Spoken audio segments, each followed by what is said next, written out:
Hey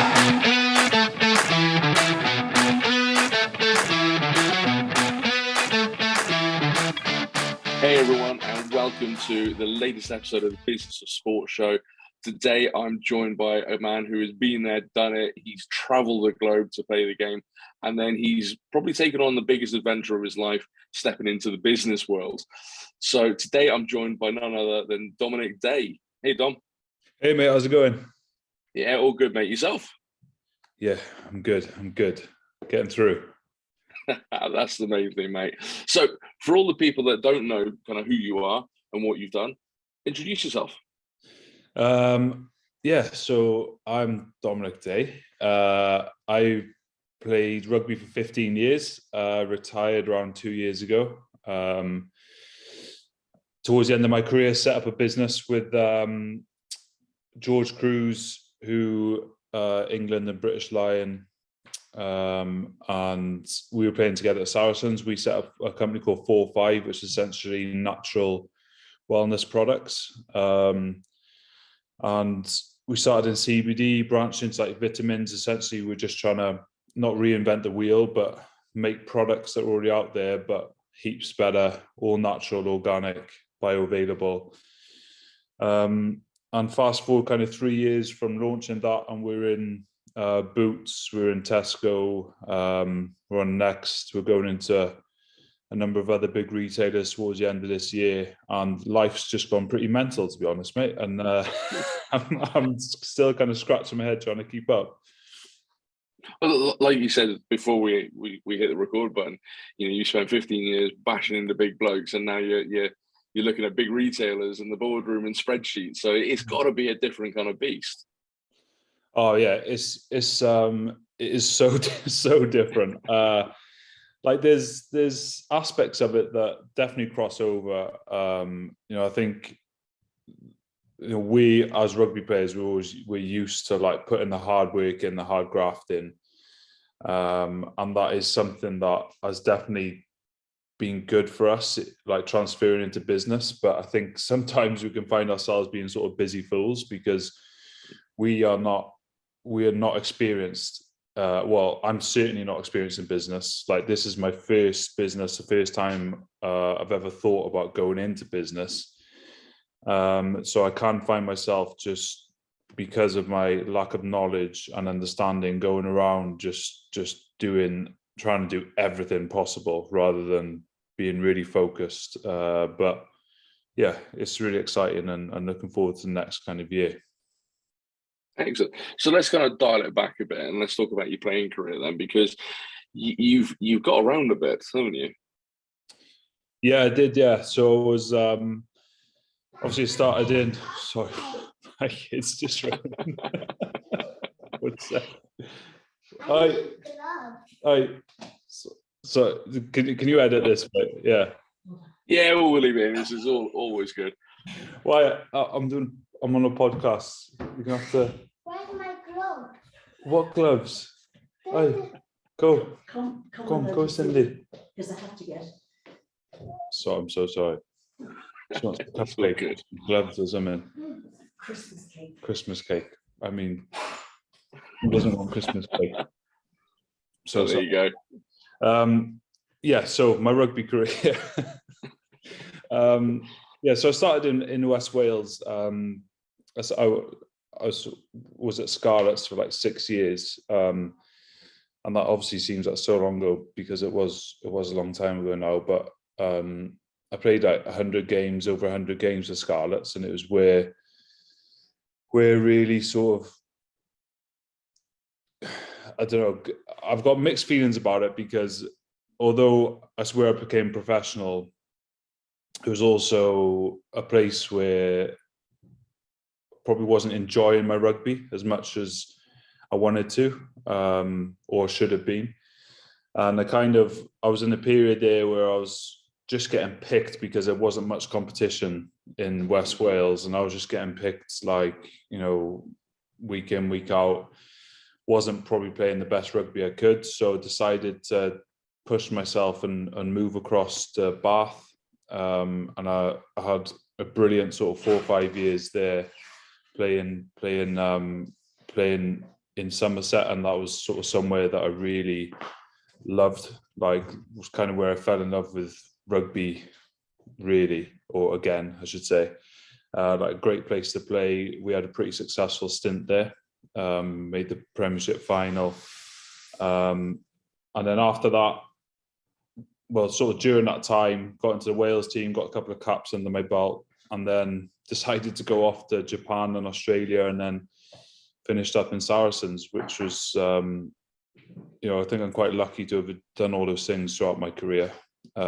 Some players never get a chance to do that, and they sort of stay in and around the system. But I just always thought, why not? Let's just go out and give it a go and experience different things. Yeah, and that's definitely a big move, isn't it? I mean, home club or all of that, and to relocate to Bath. I mean, obviously, different times of Bath these days. Fighting at the bottom rather than getting to the finals and stuff. I mean, how did you find the change of culture from Wales to England? Yeah, going from the Scarlets, which we all know, when you're in the middle of Welsh rugby, it's you're under the spotlights, especially with social media and everything like that, and the fans are probably a little bit more fickle and quite passionate. I mean, as a Scarlet supporter myself, it was always sad to see you leave, because I always thought there was something more, and it was great to see you kind of go on and achieve things. But I mean, it must be, from a player's point of view, going from under the spotlights, hometown pressure, everything like that, and then going to a team like Bath with just as much history. Yeah, it was. Yeah, you're right. Like, in terms of the history of both the clubs, like, they're both steeped in history. So they were both sort of amazing places to play rugby, and the fans were equally as fickle. They were very quick to get behind you, but also very quick to give you a bit of shit if things weren't quite going to plan. But I love playing for Scarlets. It was, for me, I just didn't understand. Like, I guess what England gave me was a step up at that time in professionalism, and mentally, I didn't know that I wasn't pushing myself hard enough in Wales. Like, you don't know what you don't know, and like going and experiencing something else and really throw myself in the deep end, like, brought the best out of me as a player. And that period at Bath was definitely where I played my best rugby. And the difference, like, one big thing I do notice, and I think it's still there to some degree, in England, if you want to play international rugby, you have to play well at club level. Yeah. Like, you have to, and the club level is so competitive, like, week in, week out. Obviously, like, all rugby's going through a bit of a sort of downturn at the minute, in terms of, like, because of, like, money, and obviously there's terrible news about Worcester. Yeah. But like, it is competitive, like, week in, week out. You go in, there's like packed out crowds. The environment is like amazing.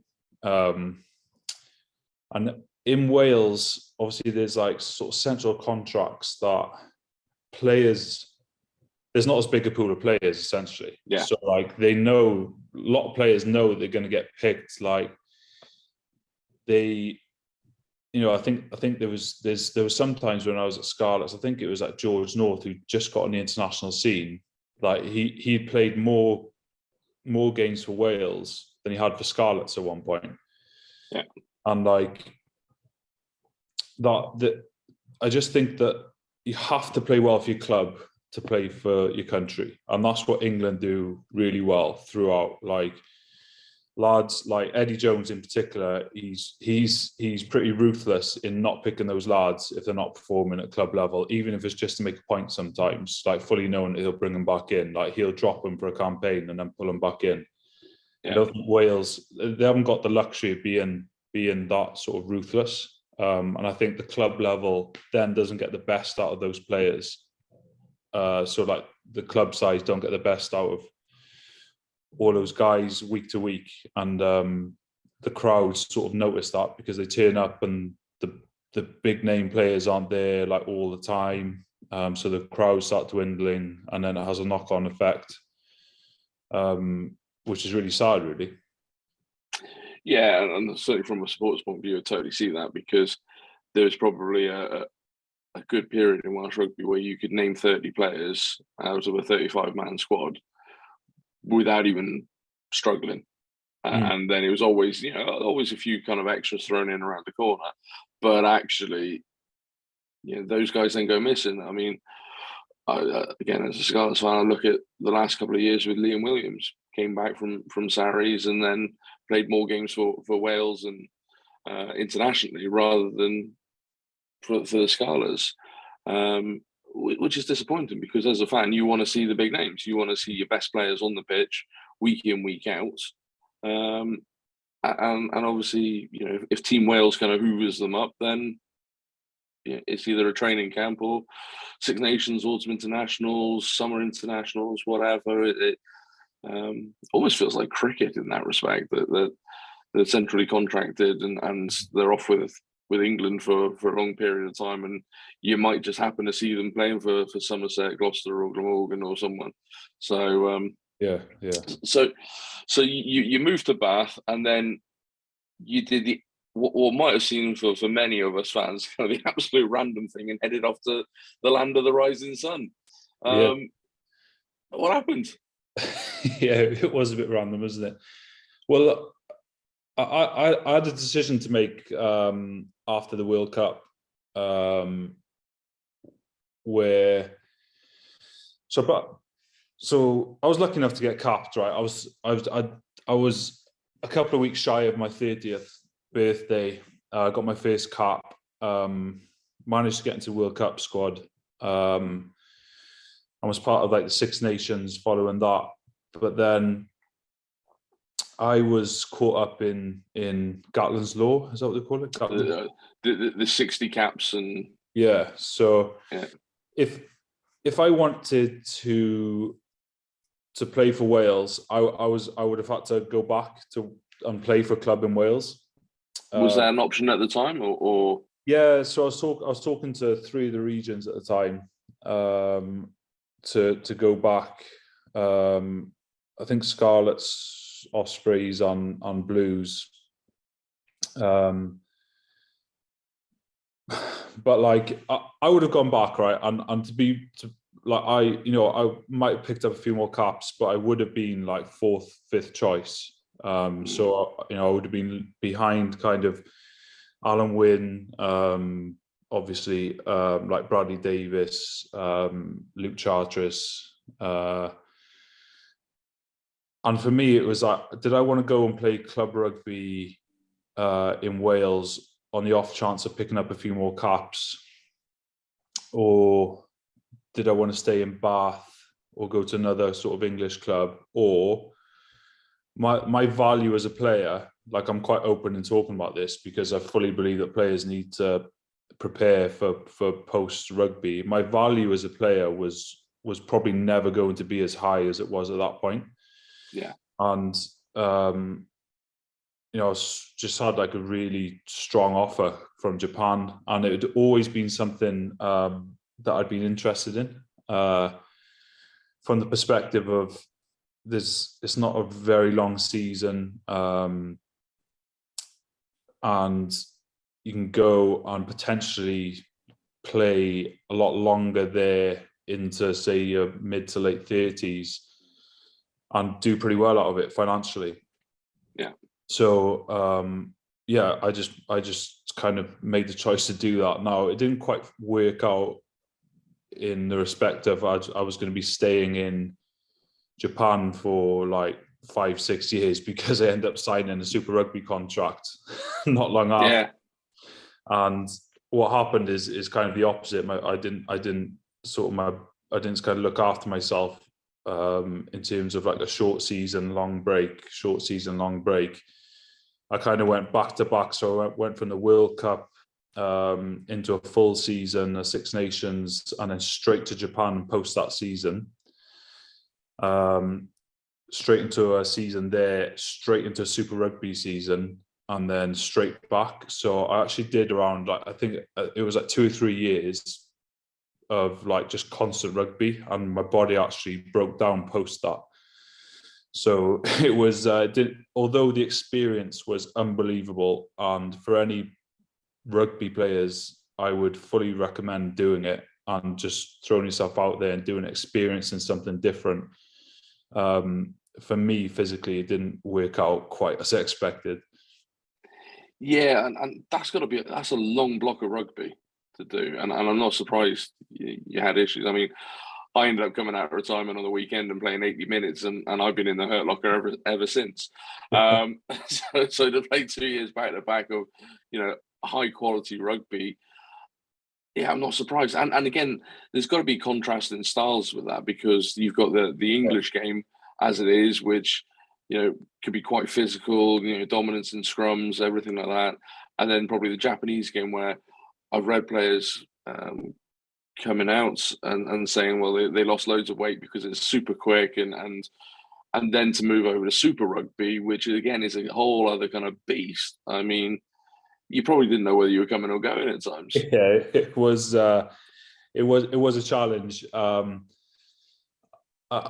Yeah. So, to put this in perspective, so I knew that what they look for in Japan were like kind of ball carrying players who could play second row, back row. So in my highlights video, there was a time at Bath where we had a load of injuries and there was no back rowers, and Mike Ford was the coach at the time. And I said to him, I pulled him aside. I was like, "Oh, Mike, I played six at Scarlets a few times. I had never played six before." so he was like, "Oh, okay." He's like, "Well, let's have a look at that then. Let's have a look at that." So that weekend, sorry, was that an attempt at a Yorkshire accent then? That was an attempt at a Yorkshire accent. Yeah, we'll try and edit that out. Let's have a look at that, kid. But that weekend I ended up playing six against Toulouse in the Heineken Cup, or in Europe. I'm not sure if it's Heineken Cup anymore. In Europe, and baptism of fire there, like full baptism of fire. And I looked up, and I was up against Thierry Destois, and I was just like, and Howard Nordicky was in the back row as well, and I was like, what am I doing? I was like, I just need to get some good clips from my highlights reel here, so I can send it out. But it actually went all right. We did actually lose, but only by a couple of points. And I managed to get a couple of games in the back row that I sent over to Japan. And now, as a player, I was never like a big ball carrier. Like, I was more than happy to carry the ball, but I wasn't one of those guys who was making like 50-meter breaks. So yeah, it was a bit of a change, and it was super fast. And I always remember that, like in England, like we would kick for posts, right? If you're inside the half and you had a good kicker, you kick for posts. And I just remember in Japan, like if you're inside your own half, they would tap and go all the time, And then if you were inside your half, it was always just like kick into corner. So it's like no breaks, like a lot more ball in play. And Super Rugby, like one thing I noticed about that, the training was brutal. Like they do a lot more running. In Truman, like they cover double the distance you would in the training week compared to England or Wales. And that was something that, because at the time I was like struggling with that injuries anyway, like it was kind of just the end of me on my little tour around the world, because I had to have a knee operation in the end. Right. And then obviously you went to Melbourne, wasn't it, afterwards? So how did that kind of come about? Because you always see a lot of players coming the other way, from Super Rugby to, either I was going to say the Pro 14, but it's the URC now, and obviously the Premiership and stuff. But you don't see too many kind of head the other way. So how did you find that? Yeah, so it was just I just asked my agent to like keep his ear to the ground for anything, and I just thought it'd be pretty cool, to be honest. Like live in Australia, live in Melbourne, which is an unbelievable place to live, and just experience something different. There was only, I think, as Gareth Delve. Did Shane Williams play Super Rugby? No, he played in Japan. I think I was only like the second, maybe third Welsh player to like play Super Rugby. So it was something that I always remember growing up. Before I'd go out and play youth rugby, just switching on TV and watching like Super Rugby in the morning, and then going out and playing rugby, youth rugby, and it was always something that I'd wanted to do, or I'd aspired to do, and I was like, it's kind of a bucket list thing, I guess. So I was just like, yeah, I'll give it a go. And it was brilliant. Like, it didn't turn out the way I wanted it to in terms of game time. I think I only had like 8 or 9 games. But yeah, like tick that one off, which was good. And then back to Old Blighty with Sarries. Yeah. So just to complete the loop. Yeah. Yeah, I was surprised when they came in. It was actually, so when I was in Japan, spoke to Saracens. I'd already signed for Melbourne, and they were like, "Would you be interested in coming over after your Super Rugby deal?" And it was a 2-year deal, and I was just like, "Yeah." Like, they were always a club that had been. As a player looking in, the Saracens, you always hated them. Like, when I was at Bath, I was like, "Oh, those assholes! Look at them. They go off on their trips, and they do have, like, they're winning everything, and they're having the best time." When really deep down, you really want to be one of them. Yeah. I was like, no, to have the opportunity was awesome, and I had the best time with Saracens. It is a wicked club. They look after you. Obviously signed there at the same time as Liam Williams, and I got there a bit late because I was finishing up Super Rugby, but I'd literally landed back in the UK, and then 2 days later we were on a flight for a training camp in Bermuda for a week. Oh, it's a hard life, that, isn't it? I was like, this is all right. I could deal with this. Yeah, swapping Australia for Bermuda. Oh, okay. Yeah, my heart bleeds on that. Yeah. But yes, I mean, Sarries does seem to be that kind of unique club. Obviously, they've gone through their own kind of interesting time over the last few years, but I mean, everybody talks about the culture and these away trips and things like that. So, crossing that divide, then going from the outside, hating them to being one of them. I mean, yeah, it must have been great, especially with trips to Bermuda. Step off one plane onto another. Yeah, no, it was brilliant, and like the last 2 years of my career was where I won like all my silverware, which is pretty bizarre to think. A lot of players go through their career, like most players will go through their careers and not win anything. I fully expected that to be me. So to go and win like 2 premierships, win a European trophy, was a hell of an experience, to be a part of that. And like the culture is amazing, and I know like what's happened in the last few years, but like Nigel Ray is one of the like most stand-up guys I've ever met, and I think I didn't know who he was until after I'd signed. And we were in Australia, me and my missus, and like a letter arrived and a big bouquet of flowers, and it was a handwritten note from Nigel Ray to my missus, not even to me. It was like to my missus, being like, "Can't wait to have you, Saracens. If you need anything, just let me know."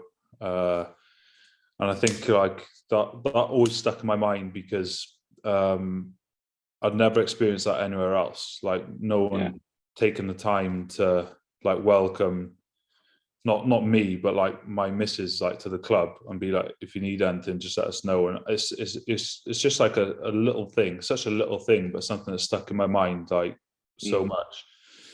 And like he genuinely does just want what's best for the players as a bloke. And he's a great guy from my perspective. And then that's got to be a contrast because, I mean, looking from the outside in, sometimes you do feel like players are just a commodity. You know, they are pieces on the board just to use them and abuse them whilst they're there, and then move them on. And you know, a couple of people have said that in kind of other interviews, that not to the same level, but I've experienced it myself. Well, 1 minute you could be the best thing since sliced bread, and then the next minute's you're not even being spoken to. So having that kind of small gesture, but actually it shows that it's a family club, and that's got to kind of almost excite you to be part of that kind of community and that atmosphere, really. Yeah, definitely. Like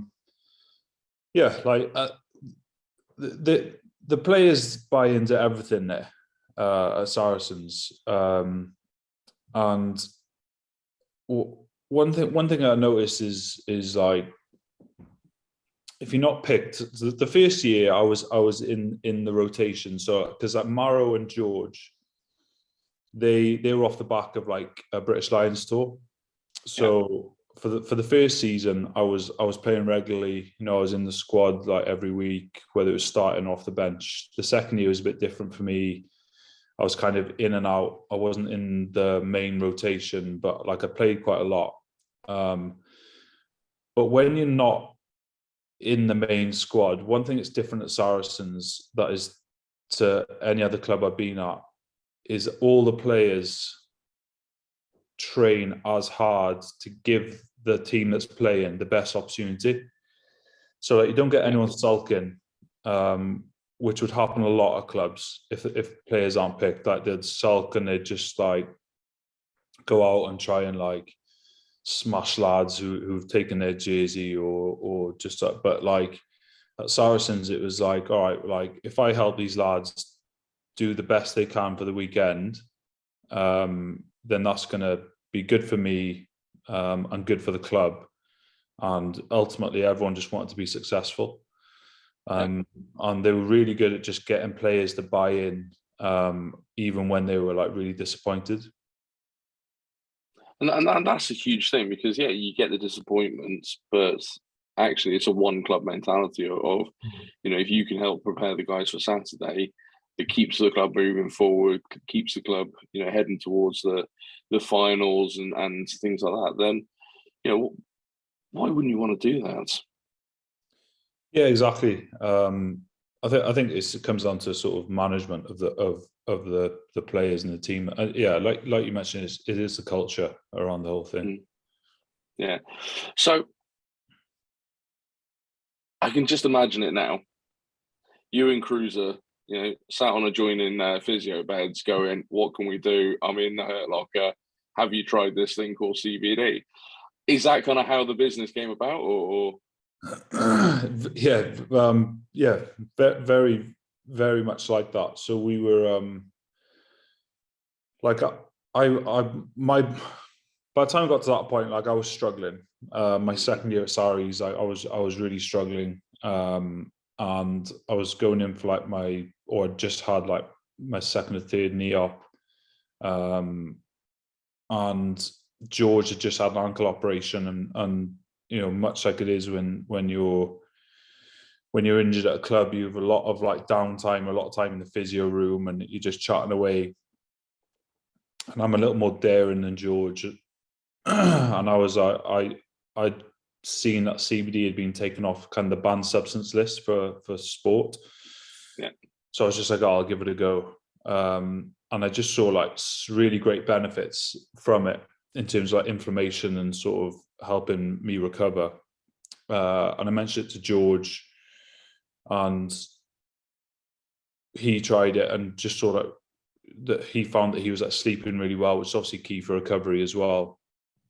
So like we just kind of looked at it and we were just like, it was just one of those like moments where like, oh, should we just give it a go? Should we do it? And like could easily have gone the other way, and we could have just like another one of those great ideas that we all have that we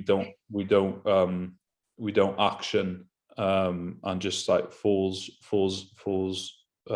away. But we did it, and we bought into it, and like it's kind of just been a bit of a roller coaster since then.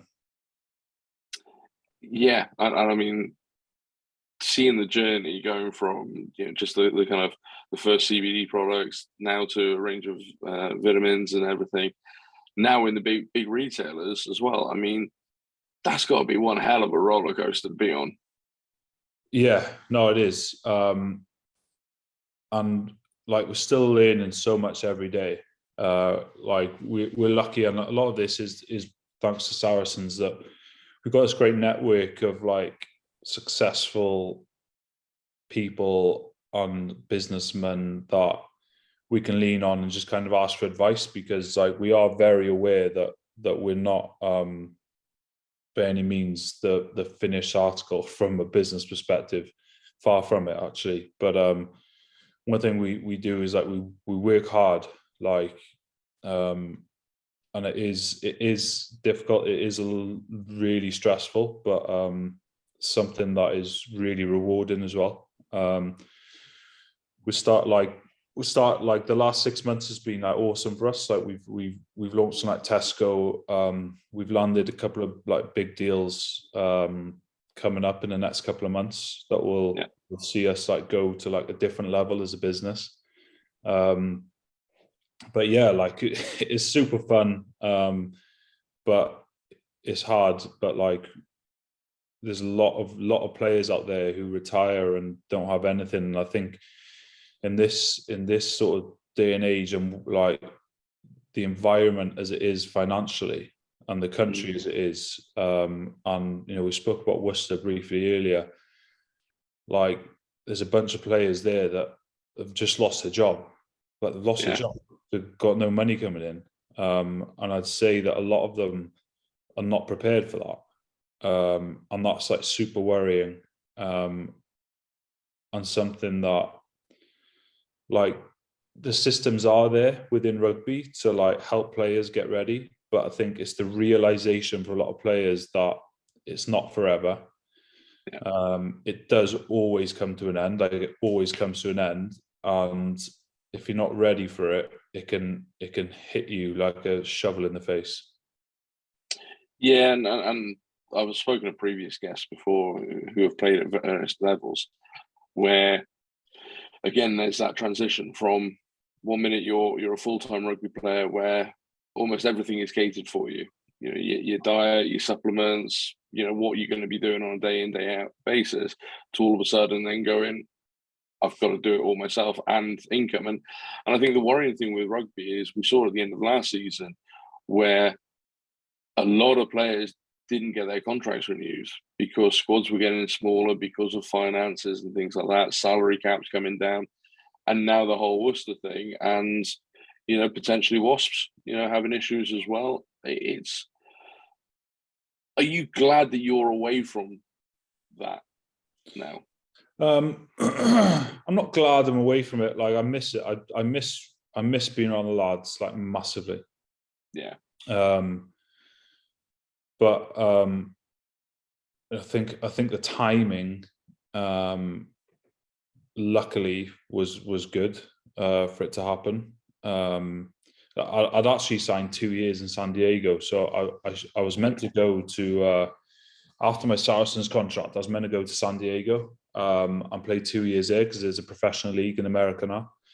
Yeah, and I've always wanted to live in San Diego. Like it's such a cool place, and I was like, yeah, this is a bit of me. And it wasn't a big contract. It was like go and like basically just play rugby and like enough money to sort of live and experience it. But things got so serious, like I kind of had to make a decision for post sport really, and like the biggest opportunity for me was was to retire and step into the business sort of full time. Yeah. So kind of what's next? You know, where do you want to get the business? Is that kind of an unknown quantity, or you know, have you planned your exit already from it, or is it just a case of, look, let's just ride the roller coaster a bit longer and see where we go? No, yeah, we're so we've got like a 2 or 3 year plan to get this business to a place. Like our goal is to become like the go-to kind of sports wellness company, sports CBD and wellness company in the UK.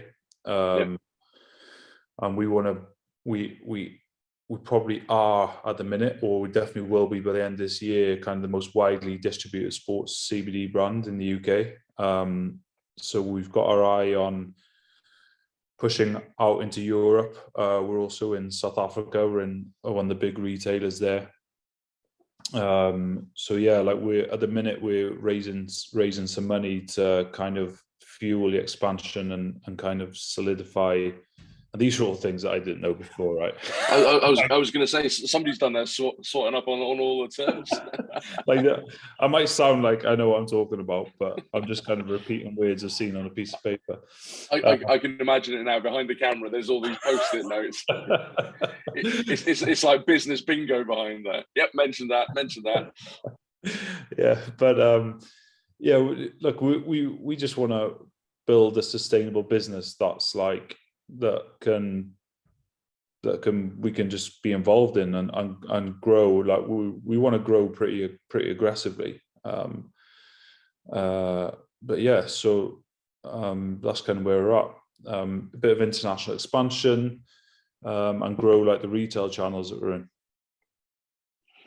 Mate, it sounds like an awesome plan, and the fact that it seems to be rolling along nicely as well. It's great to see. What would be your kind of biggest advice then for players who are currently kind of looking at the back end of their career, or even actually starting their professional playing career? You know, what are the things that they should be looking out for and doing? Yeah, I think like what we find is that, especially with George, like the door is open for rugby players to a lot of really successful businessmen, and the network around rugby is huge, and they're always happy to help. Like they're always happy to help. So just have an idea, and it doesn't have to be the right one.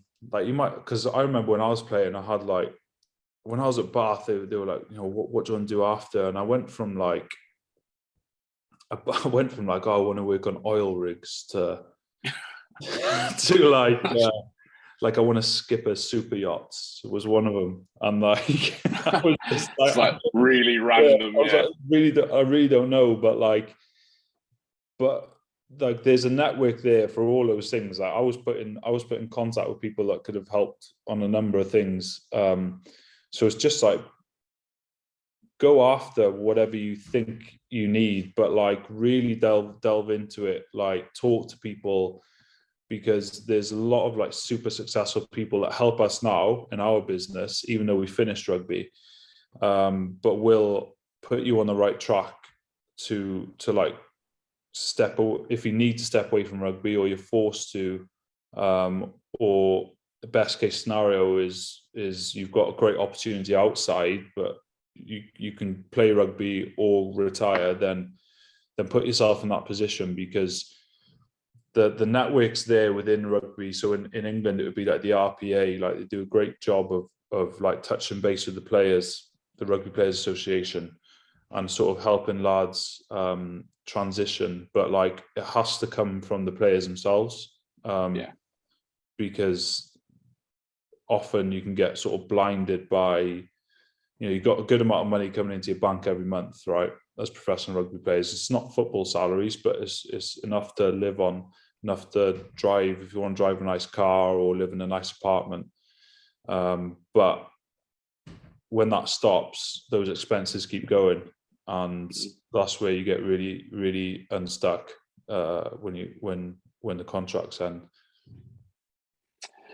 Yeah, and there's got to be a worrying kind of thing. Then I mean, I was talking with Reece Thomas a couple of weeks ago, and saying, at the height of everything, kind of almost felt untouchable, and then obviously when it all disappears, it's a different kind of ball game then, and it's got to be worrying, and I think people do have to think about their futures now, because let's face it, the speaking arena,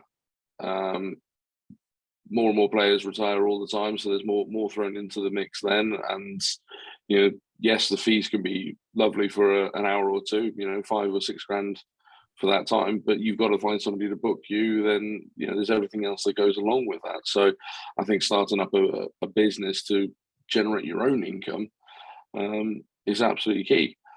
I mean, oil rigs and skippering yachts. I mean, to CBD. I mean, you literally did you just put these things on a dartboard and just literally? Yeah, pretty much. Yeah, I think I watched some movies or something. I was like, oh yeah, I want to do that. Fair enough. So let's just go. Was there anything in your actual playing career that you think, I wish I'd done that, or I wish I'd had that opportunity, or made that decision better?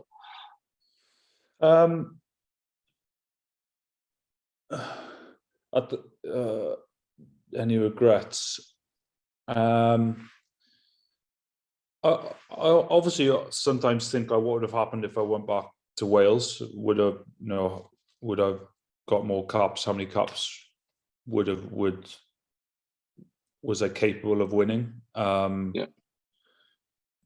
equally, I think if I'd done that, I wouldn't have had the opportunity to win the Premiership and win medals and trophies. So yeah, I'm very much someone who would rather say yes and take the risk than regret not doing something. And I think I did get a couple of caps, experienced Welsh rugby, Celtic League rugby, English rugby, Japanese Super Rugby. I ticked a lot of boxes that I wanted to tick, and along the way, had some awesome times. So there's not much I regret, to be honest. But yeah, every now and then I do think, "Ooh, could I have got more caps?" Every time the Six Nations and that rolls around, I watch it and I'm like, "Ooh, could I have done a bit more of that?" But look, coulda, shoulda, woulda, I guess. Yeah, and at the end of the day, you've got to look at where you are now.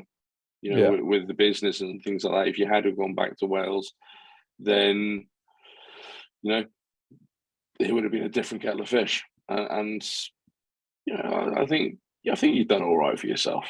Yeah, some people said I probably did a bit too all right. yeah, they can sort of. Yeah. I mean, okay, let's. Who are the best coaches that you had then? I'm just going to throw some random rugby questions at you for the noses out there. I really enjoyed playing under Gary Gold in Bath. He was probably the guy that I turned up. I remember turning up at Bath, and I don't think no one knew how it could be, because Ian McGeechan signed me at Bath. And between the time of him signing me and me getting there, he had left, and they'd signed Gary Gold, who was ex-South African forwards coach. And it was kind of I remember rocking up and everyone was like, "Who is this random Welsh guy?"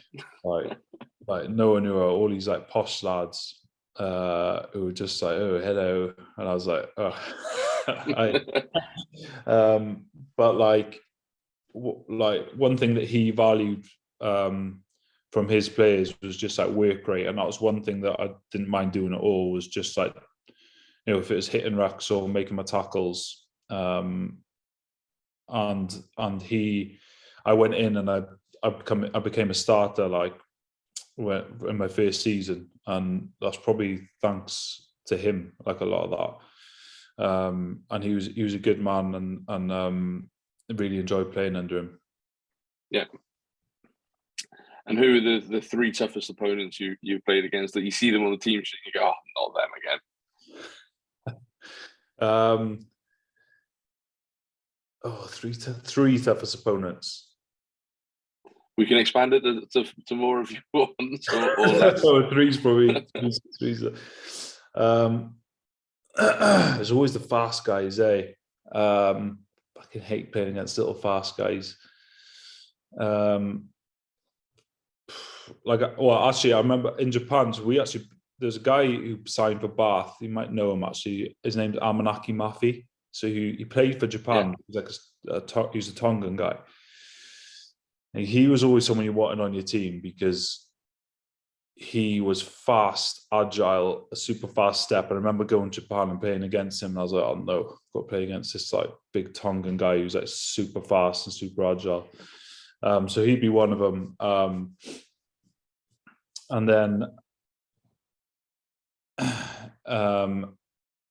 actually, I used to hate playing against Maro. Yeah, because he was always 100, like he still always is. He's just 110% all the time, and it's like, and he's like that in training as well, actually. So I remember hating going no break because it was like this guy's just like, there's no like gentleman's agreements in training. It's constant. And then who the other big lad? I'm just trying to think.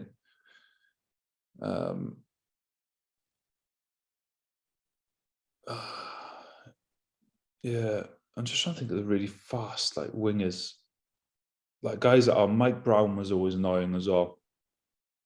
I get that. Mike Brown's got that kind of character these days. Nobody likes him, especially if you're Welsh at times. And especially like Bath and Quins always had a bit of a thing, and also Saracens and Quins was always a big sort of a big derby. So he's always got that angry face, isn't he? Whenever he played against him. Yeah, something like that. Anyway. Yeah. But no, mate, it's been great talking to you. You know, great to see the journey that you've been on and the journey you are on now with 4-5. Yeah, we'll put the links to everything in the description. So again, you know, I'm not saying we'll drive that much traffic to you compared to the places you're in, but you know, because you offer a subscription service and everything like that, don't you? Yeah. You can subscribe. Just released a new product. This is going to be me doing a bit of advertising. So go for it. All natural, no nasties. Tastes really good. Yeah. Even if you do say so yourself. Even if I do say so myself, yeah. So just head over. You can subscribe, or you can find us in Tesco's, Boots, and more to come. Very exciting. Exactly. Thanks so much for your time today. I'm going to let you get back to your spreadsheets and your business books. But no, thank you very much for joining us. No, thank you. Really appreciate it. Perfect. Until next time.